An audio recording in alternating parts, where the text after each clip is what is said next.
Hello friends, कैसे हैं आप लोग। सारे भाई बहनों को प्रणाम, नमस्कार, जय हिंद। मेरा नाम है हितेश मिश्रा और आप देख रहे हैं खान ग्लोबल स्टडीज। आवाज वगैरह ओके आ रहा होगा ऐसा उम्मीद है। देखिए, हम आपके सामने आए हैं एक इंपॉर्टेंट इन्फॉर्मेशन लेके, और इन्फॉर्मेशन जो है वो क्या है, अभी पूरी जानकारी आपको हो जाएगी। सारे बच्चे अंत तक वीडियो को देखिएगा, काफी हेल्पफुल होने वाला है।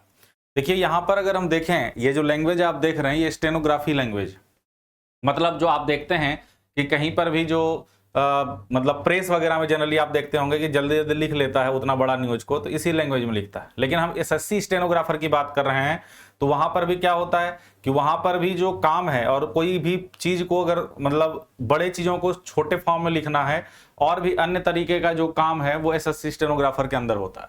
तो एसएससी स्टेनोग्राफर 2024 का जो वैकेंसी है उसके बारे में 26 जुलाई को नोटिफिकेशन आने वाला है, और यहां पर जो एग्जाम होगा वो अक्टूबर और नवंबर में होगा। तो इसी के बारे में संपूर्ण जानकारी आज हम लोग करने वाले हैं। सबसे इंपॉर्टेंट बात यह है कि सर इसमें एज लिमिट क्या होता है, इसमें एज लिमिट क्या होता है। तो अगर हम बात करें एज लिमिट की, जी हाँ दोस्तों, अगर हम बात करें, ये पिछले साल का जो आया था नोटिफिकेशन उसके आधार पर है कि अगर हम एज लिमिट की बात करें तो एज लिमिट जो है वो 1 अगस्त को कंसीडर करते हैं। जैसे 1 अगस्त 2024 था, 23 था, अब इस बार वाला देखो क्या होता है। तो इसमें जो स्टेनोग्राफर ग्रेड सी वाला है वो 18 से 30 साल कंसीडर करता है ना, 18 से 30 साल। और यहां पर जो स्टेनोग्राफर ग्रेड डी वाले हैं उनका जो कंसीडर होता है वो 18 से 27 साल होता है। ठीक है, 18 से कितना होता है, 27 साल होता है। ठीक, अभी जो आएगा नोटिफिकेशन वो तो हम देखेंगे बाद में, लेकिन एज क्या रहता है, तो अगर स्टेनोग्राफर ग्रेड सी की बात करें तो 18 से 30, अगर स्टेनोग्राफर ग्रेड डी की बात करें तो 18 से 27 ये कंसीडर किया जाता है। ठीक है ना। अब इसके बाद अगर हम बात करें तो जो रिलैक्सेशन मिलता है वो तो मिलेगा ही, जिसको जो रिलैक्सेशन मिलता है एज का वो तो मिलेगा ही, उसमें तो कोई दिक्कत ही नहीं है। अब यहां से अगर हम आगे बढ़ें तो एसेंशियल क्वालिफिकेशन क्या होता है सर, इसमें कौन फॉर्म भर सकता है। तो अगर आप कैंडिडेट जो 12वीं पास है, पास्ड 12th स्टैंडर्ड और equivalent examination from a recognized board और यूनिवर्सिटी, तो जो भी 12वीं पास है ये फॉर्म को भर सकता है, उस फॉर्म को अप्लाई कर सकता है। 12वीं पास को ये फॉर्म भरा जा सकता है, इसमें कोई दिक्कत वाली बात नहीं है। ठीक है ना। अब हम आगे बढ़ते हैं। सिलेक्शन ऑफ जो मतलब एग्जाम स्कीम ऑफ एग्जामिनेशन क्या होता है, अगर हम इसके बारे में बात करें, अगर हम इसके बारे में बात करें कि स्कीम ऑफ एग्जामिनेशन क्या होता है सर, तो देखिए इसमें अगर आपका मैथ्स वीक है तो आपके लिए ही ये फॉर्म है। मैथ्स आपका अगर नहीं आता है आपको, या मैथ्स में आपको तकलीफ है, तो ये आप ही के लिए है फॉर्म। अगर हम बात करें तो आपका जो है सब्जेक्ट रीजनिंग 50 क्वेश्चन होते हैं, 50 मार्क्स। अगर हम बात करें जनरल अवेयरनेस 50 क्वेश्चन हो रहे हैं, 50 मार्क्स। और इंग्लिश का इसमें बहुत वैल्यू है, इंग्लिश लैंग्वेज और कॉम्प्रिहेंशन जो है 100 क्वेश्चन 100 मार्क्स। तो कुल मिलाकर अगर हम देखें तो हम लोगों को जो एग्जाम में अपीयर होना है और हम लोगों को जो पढ़ना है वो क्या क्या करना है, तो जनरल जो इंटेलिजेंस है उसका क्वेश्चन होगा, जीए का क्वेश्चन होगा और इंग्लिश का क्वेश्चन होगा। ठीक है।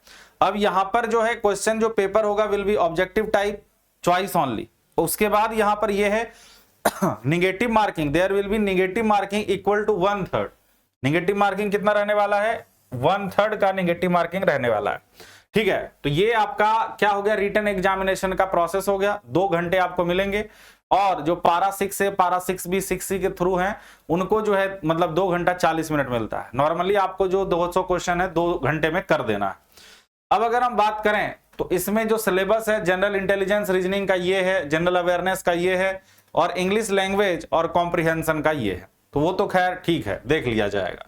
सबसे इंपॉर्टेंट बात है कि स्किल टेस्ट होता है इसमें।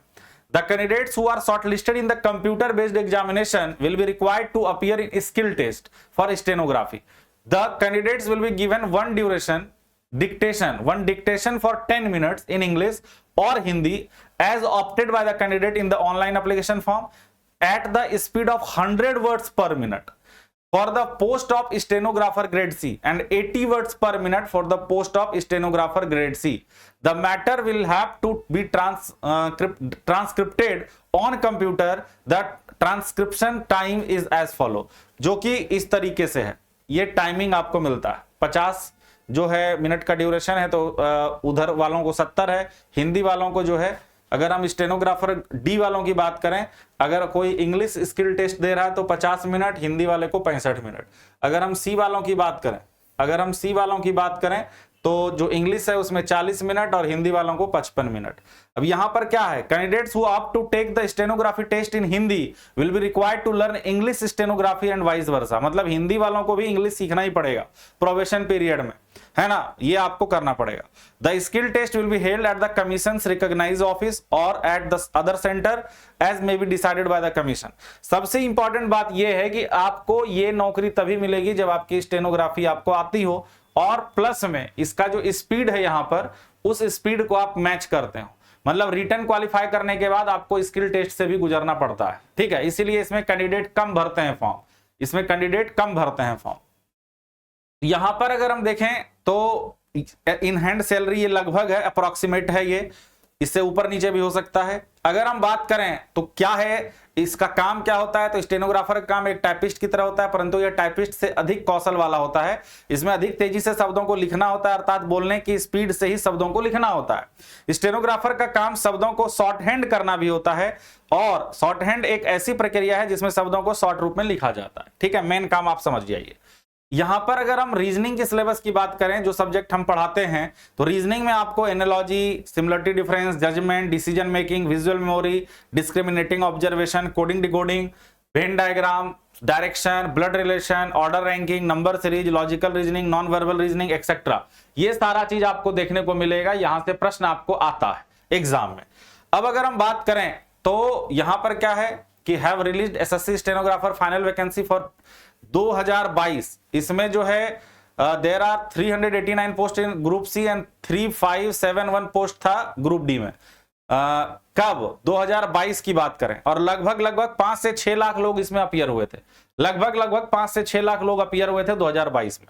अगर हम बात करें तो 2023 की अगर हम बात करें तो यहां पर जो है टोटल 6 लाख के लगभग बच्चे अपीयर हुए थे। 2024 में भी लगभग यही रहेगा रेशियो। कारण क्या है कि जब हम देख रहे हैं 5 से 6 के मतलब बीच चल रहा है, तो इतने बच्चों से आपको फाइट करना है। अगर हम बात करें, अगर आपको तैयारी करनी है धुआंधार, तो एसएससी महापैक बैच चल ही रहा है, उसमें आप स्टेनो की तैयारी कर सकते हैं एक नए बेहतरीन तरीके से। और आपके पास अभी जो टाइम है, अगर हम बात करें तो अगस्त, सितंबर और अक्टूबर, 2.5 महीने 3 महीने हैं, आप इसमें आराम से तैयारी कर सकते हैं। बाकी यहां पर अगर आपको कोई कंफ्यूजन हो तो हमारे जो वेबसाइट पर हेल्पलाइन नंबर है उस पर भी बात कर सकते हैं। अगर हम बात करें यहां पर कि सर इसकी तैयारी अगर कोई नया बच्चा करेगा तो क्या 2.5 महीने में स्टेनोग्राफी सीख लेगा, तो प्लीज एक बार आपके आसपास जो भी स्टेनोग्राफी का कोर्स करवाते हैं, जो सिखाते हैं, जो स्किल करवाते हैं, टाइपिंग सेंटर अगर कोई है तो वहां जाकर बात कर लें, उनसे पता करें, क्योंकि वो आपको ज्यादा बेहतर बता पाएंगे। हाँ, रही बात रिटन की तैयारी की, तो रिटन की तैयारी में चूंकि मैथ्स नहीं है, इंग्लिश है, करंट अफेयर मतलब जीए है, जनरल अवेयरनेस और रीजनिंग है, तो आप अगर जी जान लगा देंगे, 4 घंटे 5 घंटे रोज पढ़ेंगे, तो कहीं ना कहीं इसकी तैयारी आप एकदम अच्छे से कर सकते हैं। बाकी अगर कोई भी तरह का डाउट हो, कोई भी तरह का तकलीफ हो, कोई भी तरह की परेशानी हो, तो आप कमेंट करिएगा। उस कमेंट का प्रॉपर जो है जो भी रिप्लाई बनेगा वो जरूर किया जाएगा। तो अगर हम इसके बारे में ब्रीफ में बात करें, एक बार मैं फिर से बता देता हूं इसके बारे में, ताकि आपको डाउट नहीं रह जाए कुछ, है ना। एक बार मैं क्लियर कर देता हूं सब कुछ, ताकि आपको कोई डाउट नहीं रह जाए।